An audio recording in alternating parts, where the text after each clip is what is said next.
छत्रपती शिवाजी महाराजांनी राज्याभिषेकानंतर जी दक्षिण भारताची मोहीम केली होती त्याचा साक्षी असलेला हा वेल्लोरचा किल्ला आपल्याला या ठिकाणी दिसत आहे। 1676 ते 1678 या काळात शिवाजी महाराजांची ही मोहीम झाली। जेव्हा या परिसरात शिवाजी महाराज आले तेव्हा त्यांनी या किल्ल्याला वेढा घातला। हा वेढा बरेच दिवस चालला। किल्ल्याची रसद मराठ्यांनी तोडली आणि त्या आदिलशहाचा किल्लेदार होता त्याला हा किल्ला सोडावा लागला आणि हा किल्ला स्वराज्यामध्ये दाखल झाला।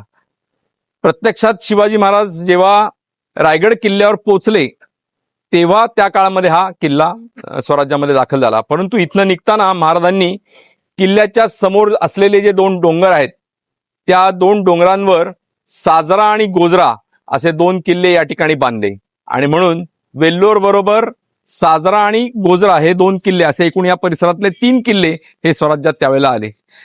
एकूण या मोहिमेचं वैशिष्ट्य असं की दक्षिण भारत मोहिमेमध्ये शिवाजी महाराजांनी जवळजवळ 100 किल्ले आणि कित्येक लाख रुपयांचा किंवा होनांचा प्रदेश हा स्वराज्यामध्ये आणला। हे या मोहिमेचं वैशिष्ट्य आहे आणि त्याचा साक्षी असलेला विजयनगरच्या साम्राज्याचं देखील सिंहासन या ठिकाणी होतं। याची साक्ष असलेला हा किल्ला या ठिकाणी आपल्याला दिसत आहे।